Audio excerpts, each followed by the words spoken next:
What's going on, everybody? Welcome into yet another edition of the Baseline Jumper podcast. My name is Jason Goldstein, and on the line with me right now is a guy who got back from Canada in time to design the new Brooklyn Nets basketball court at Barclays Center all in the same week. This guy continues to impress me more and more each day. Ben McDonald, ladies and gentlemen. I am happy to be here, Jason. First of all, the Nets designs are truly magnificent. They have made mostly, I would say, good moves. Overwhelmingly so, in fact, since moving to Brooklyn. Another thing that I will say, I was in Vancouver, Jason. Basketball fever really has swept Canada.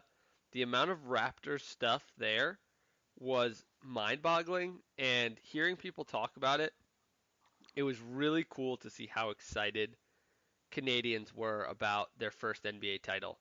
And I have to say, it's given the kind of the hotbed of talent that's coming out of Canada, the number of Canadian NBA players, it seems like it's going to be fun for a long time to watch basketball in Canada.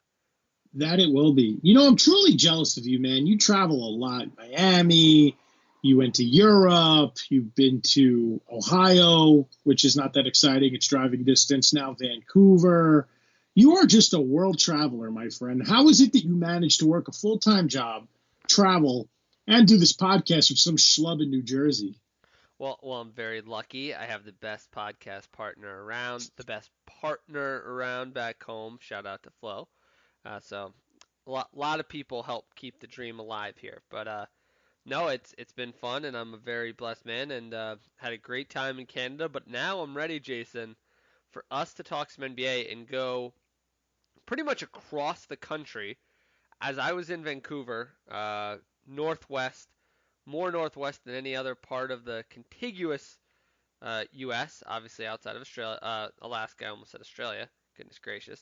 And now we're going all the way the opposite direction, Jason, this week to the Southeast Division to discuss a division that was, I mean, it was the worst division in basketball last year, wasn't it, Jason? It was. And, you know, we were going to skip it, but then we said, hey, we can't because Jimmy Butler will probably come to our house and yell at us to practice our podcast harder. So we agreed to do this division preview just out of fear of Jimmy Butler. Why don't we start with the Heat, though, because we know some of the teams in this division are terrible. We're looking at you, the Hornets, and the Wizards, but there is a bit of respectability here in this division, starting with the Miami Heat, probably having the best player in the division right now. We know that there's some young guys in Atlanta who can get better. You know, Bradley Beal's really good in D.C., but pound for pound, Jimmy Butler is probably the only current superstar residing in this division. Goes to Miami in a summer full of free agent moves. He's kind of the one that took a step back because the Sixers are a perennial contender in the East, and he just decided he did not want to be there, orchestrated that sign and trade where he lands in Miami, kind of reunited with Dwayne Wade, even though he's retired now. But my question that I want to pose to you as we start this division preview with the Heat is, how do you think Jimmy will do during his first year in the Heat? I mean, he got his wish, man. He's the true alpha dog on an NBA team, but how good of an NBA team is it really? Right, that is the million-dollar question, and I think you're right to ask. This is a team that really probably has a win-loss total, which we'll talk about in a bit, that I think Vegas as well are really struggling to define for a team that won 39 games a year ago, coming off the heels of a much more successful season, had a lot of injuries, and now they've really just plopped Jimmy Butler into this ecosystem, and it's really hard to tell, Jason, what they're going to do because really this is a total mismatch of fit when you look at this team because really the best players on the team outside of Butler are guys who want the ball. Ultimately, Goran Dragic, Dion Waiters, Justice Winslow, these are the guys, even James Johnson, they've sort of thrived due to the lack of a dominant ball handler, which is something that obviously Butler sort of requires as a basis for his competency and his success. So I find this team pretty fascinating from that perspective because ultimately we just have no idea what they're really going to play like. I mean, this is not going to look like the team from the past few years with Spoelstra, where he had really turned it into a democratic offense where there was a lot of different ball handlers doing things. Justice Winslow got to play some point last year.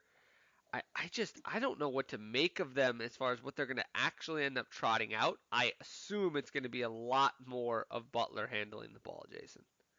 Yeah, I believe so too. But there's two things you mentioned in there that I want to touch on. You mentioned Eric Spoelstra.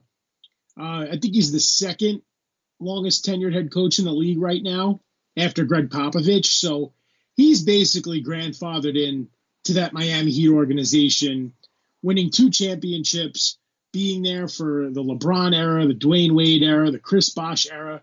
And Pat Riley is stuck with Spo throughout this retooling process. They have a couple of nice pieces, but Jimmy Butler does present a bit of a cause for concern when it comes to locker room chemistry, but they do have the OG back for one more year, Udonis Haslem, who we've said on past shows, he will be the worst player in NBA history to ever get his jersey retired by a team, because at American Airlines Arena, his jersey will be hanging in the rafters someday for what he's done for that organization. But with him in that locker room, I think Jimmy Butler would have to think long and hard about causing any sort of trouble, knowing the culture that's already in place in that locker room. So if Butler's just going there to play basketball, then I think it's a little bit better of a fit than you're talking about. I'll get to my concerns in a minute.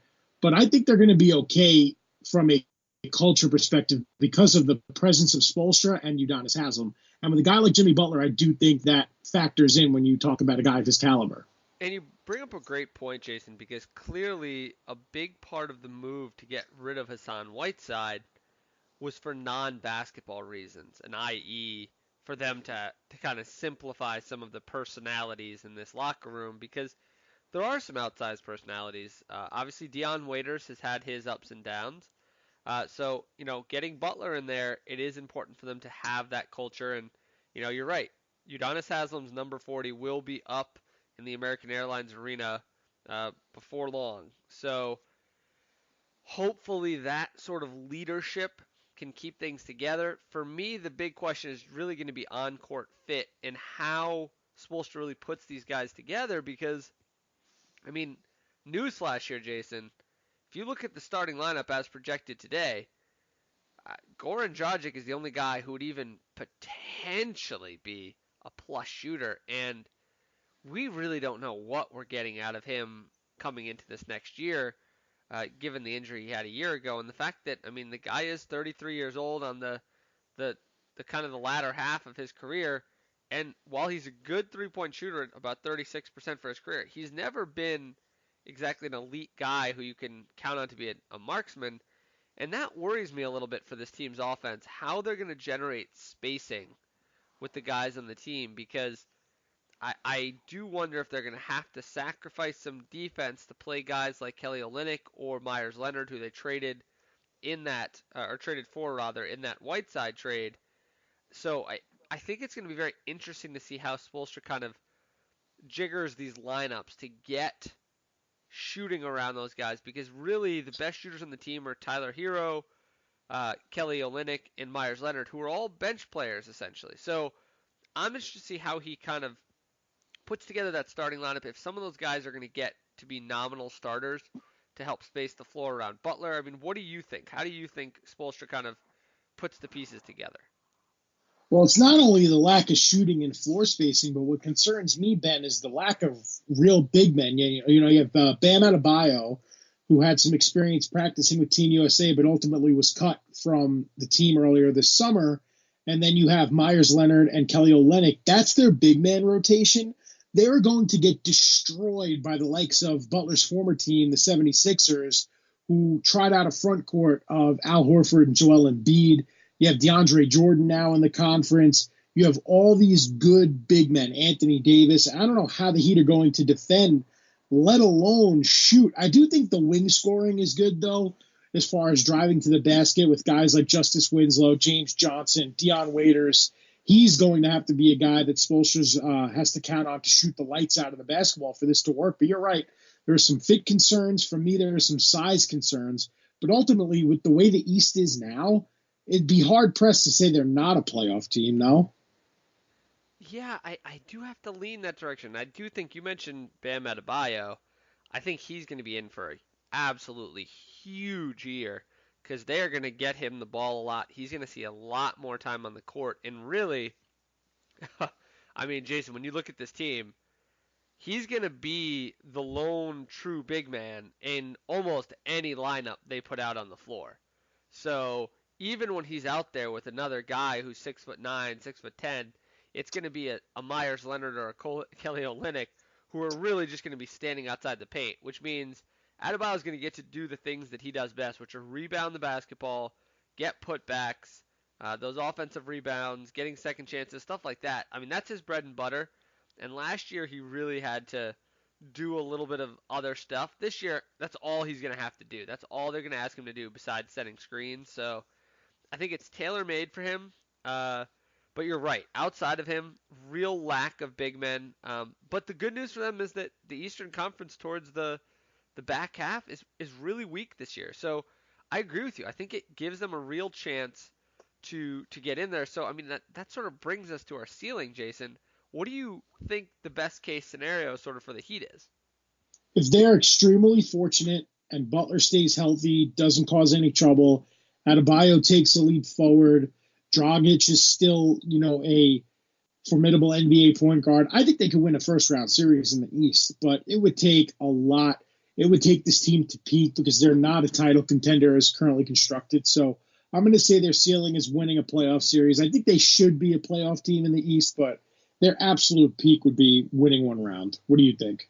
Yeah, I mean, even that, you know, I, I'm trying to imagine them doing that. I suppose that is their ceiling, but even that's like a stretch given the top 4 to 5 that we have in the conference right now, and the Nets are there too. So I don't know. That's tough, but yeah, I guess you're right. I mean, if everything broke right, that could happen, and obviously there is discussion of them getting Chris Paul as well. So if Chris Paul was to come there for virtually nothing, that would improve the team quite a bit, and he would add a little bit of shooting. But the flip side of this, obviously, Jason, is the floor and what the worst case scenario is for them. And I think that it's pretty clear that that would be, in spite of this move to get Butler, missing the playoffs and finding themselves back in purgatory. Yeah, definitely. I would say their floor is just missing the playoffs.